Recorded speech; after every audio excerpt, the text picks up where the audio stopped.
Hi, good afternoon and happy Sunday. The convener of Revolution Now movement, Comrade Omorinde Sowore, just arrived in Nigeria this afternoon and he was detained by the Department of State Service and his passport was seized as usual. But after some hours, he was released and his passport was given to him back. Omorinde Sowore has vowed before that he's going to return, that he's going to be with Nnamdi Kanu in the court on 23 and 24th of this September. And also the October 1st Phoenix protest that they are preparing. So do you think that that is just the end about everything that they have been bragging, that they are going to hold him indefinitely? Or you think that he's going to be arrested again? Well, I don't really know, but one thing is sure, the people's power can only be defeated if the people are quiet. But when the people are not quiet, when the people are serious, you will see that, people will always rise above the government. Like I always said, when the government is afraid of the people, there will be liberty. But when the people are afraid of the government, there will be tyranny. And that is why you see all sort of shenanigans going on in this government. Well, that is by the way. And don't forget that on 23rd, 24th is a very big date for people living in this country. I'm talking about the court case of Nnamdi Kanu. People don't know how serious this particular date is, because I think a lot of people have lost patience and people have come to realize that this is not prosecution, but it's just a persecution. That you can't be detaining someone for good 10 years, arrest, rearrest, detain, arrest, rearrest, detain. You have never found him guilty and your court has said this man must be discharged without any trial, and you keep on holding him, keep on fighting upon fighting. So it doesn't make sense anymore. Now, a lot of people, especially our elders, people who are almost 60s, 55, 70s, I think, I'm sorry to use these words. Okay, let me not use any derogatory words. I think those people don't ask questions and they are not critical thinkers. They don't reason. Now, this is what I mean. Yesterday, I saw a politician who was surprised to see me, and we sat down, we started talking, and I don't know why a lot of people, immediately they see me, the first thing they started talking about is the issue of Nnamdi Kanu. Is it because I talk more about Nnamdi Kanu, or I don't know? So this man, he started telling me that he used to listen to my broadcasts and so on and so forth. That most of the things I'm saying is convincing because I always talk with facts. But don't I think that what I'm saying, since Nnamdi Kanu is in detention, that it will provoke the state? I say, wait a minute, I don't understand.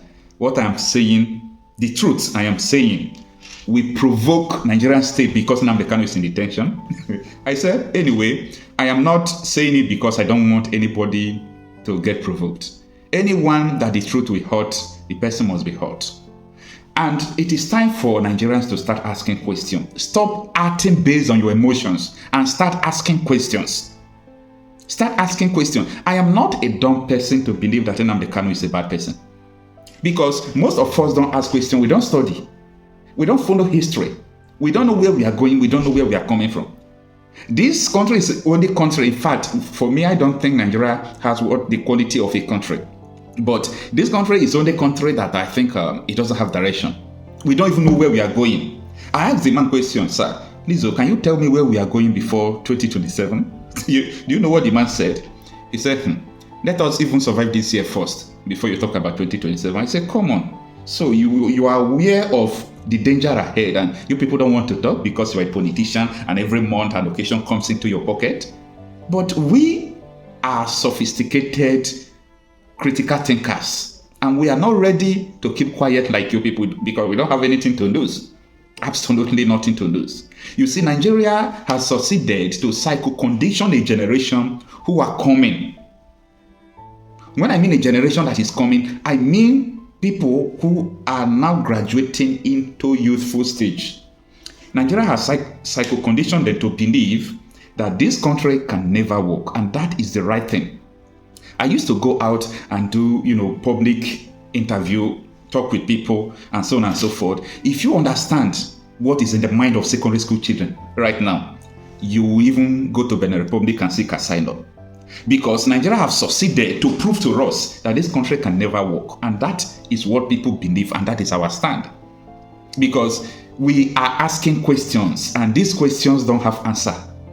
Have you ever done a hypothesis that don't have result? That is Nigeria's situation. You can never have the desired result. Negativity. And some persons will say, oh, no, you decide to see the negativity. There are so many good things in Nigeria. Apart from people who are averaging on the population of the masses to gain profit of their business and politicians, these are only people who don't want to see everything bad about Nigeria. And most of these people, they have 2 passports. Or they have permanent visas of other countries. They don't depend. They can't even stay in their hometown because they know about insecurity that is ravaging the country. We are asking questions. We are asking questions like, how will a chief of defense staff, a minister of defense, and former major general of Nigeria open his mouth to tell you that if you wait for Nigeria government or security agency to solve the insecurity problem, that everybody in Nigeria will die? A major general of Nigeria Army, former chief of defense staff, former minister of defense telling you this, and you fold your hands, you don't want to ask questions. For you, nothing is happening. If you don't ask questions now, it will be too late for you. You mean we'll close our ears, we'll not talk? Let everybody be professing Nigeria is going to be fine, and our parents are not going to farm? People are dying every day, kidnappers in the bush, that we should follow you that in abroad, you that don't even have, if you come, you don't even know what Nigeria is facing at all. You don't even know. People are not going to farm any longer. When I mean any longer, that is their source of livelihood. The banditry, the terrorists have invaded their farm. So those people should keep quiet and be professing Nigeria will be better. Nigeria will be better.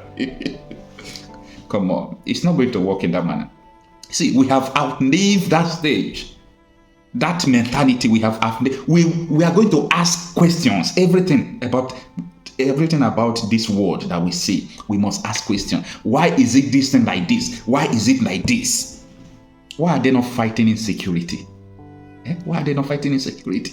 That if a criminal element is arrested, a bandit, a terrorist is arrested, you take him to police station, that is the end of the case. You mean people will not ask questions that the country has been hijacked? A bandit leader killing people anyhow, said a minister of defense under Tinubu bought him or sponsoring him, that he should go and verify. Everybody is keeping quiet. You say we should not ask questions, right? The commissioner of police, Zamfara, they say your lawmakers are bandits. We arrested them.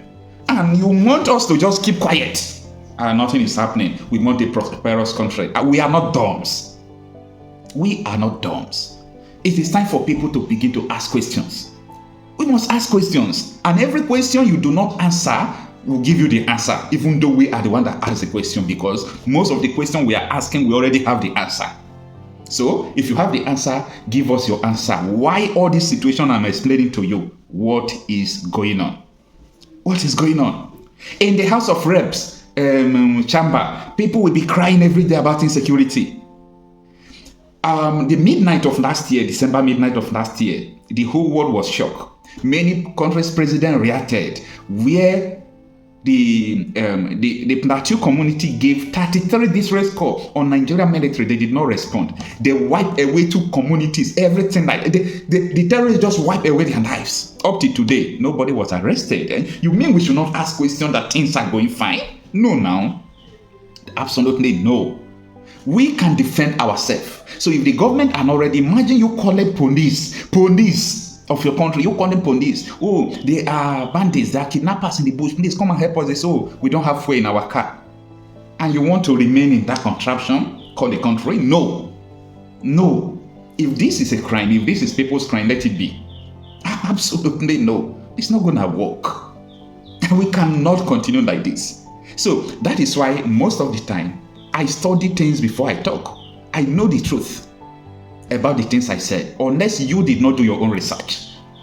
You are not doing your own research. So many things has been going on. So there is no need that political leader in this country that can be trusted. I have not seen. I think only few. Let me not generalize. I have seen their footsteps, many things they are doing. Imagine there was a time Deborah was stoned to death because he asked them not to, put religious thing in their school. That's WhatsApp, group WhatsApp that used to do assignment. And she was stoned to death. They say she blasphemed. It was a blasphemy. People condemn it. Atiku Abubakar, maybe his aide was also furious. His aide now tweeted, or whether it's Atiku Abubakar that tweeted, after 5 minutes, they asked him to pull it down. Why would you condemn the death of Deborah when she blaspheme me? That she said you people should not put a religious thing in an assignment group WhatsApp? Finish. That is just all. They burned her alive. The person who was burning it was showing matches. And in their own law, the Sharia law, the people who kill her will go to heaven. And you want us to stay in one country? You people must be kidding me. Because if you see people who don't reason self, you don't even know. See, let us stop pretending that all is well because of your affiliation with the political parties or politicians, where you are seeing, your livelihood. Or maybe you have businesses from around the country. You are afraid that if this country is divided, because this country is unsolvable. The problem in this country cannot be solved.